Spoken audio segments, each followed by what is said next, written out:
मुस्लिम league नून के सदर मियां नवाज शरीफ ने कहा है कि तरक्की करता मुल्क बदकिस्मती से पटरी से उतार दिया गया। पाकिस्तान डिफॉल्ट के मुंह से वापस आया है। जो वादे किए थे वो अवाम को पूरे होते नजर आ रहे हैं। मुस्लिम लीग नून के सदर नवाज शरीफ और वजीर आला मरियम नवाज से पंजाब असम्बली के अरकान ने मुलाकात की। मुलाकात में नवाज शरीफ ने वाज़ेह किया कि बदतहजीबी, बदतमीजी, बोझ और इंतकाम को सियासत बना दिया गया।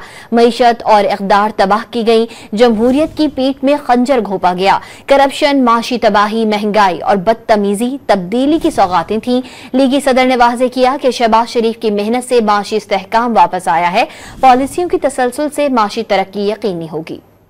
मुस्लिम लीग नून के सदर मियां नवाज शरीफ ने कहा है कि तरक्की करता मुल्क बदकिस्मती से पटरी से उतार दिया गया।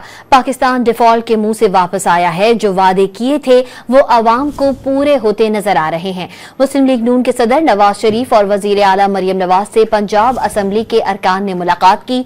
मुलाकात में नवाज शरीफ ने वाज़ेह किया कि बदतहजीबी, बदतमीजी, बोझ और इंतकाम को सियासत बना दिया गया। मईशत और इक़दार तबाह की गई। जमहूरियत की पीठ में खंजर घोंपा गया। करप्शन, माशी तबाही, महंगाई और बदतमीजी तब्दीली की सौगातें थीं। लीगी सदर ने वाज़ेह किया कि शहबाज शरीफ की मेहनत से माशी इस्तेहकाम वापस आया है।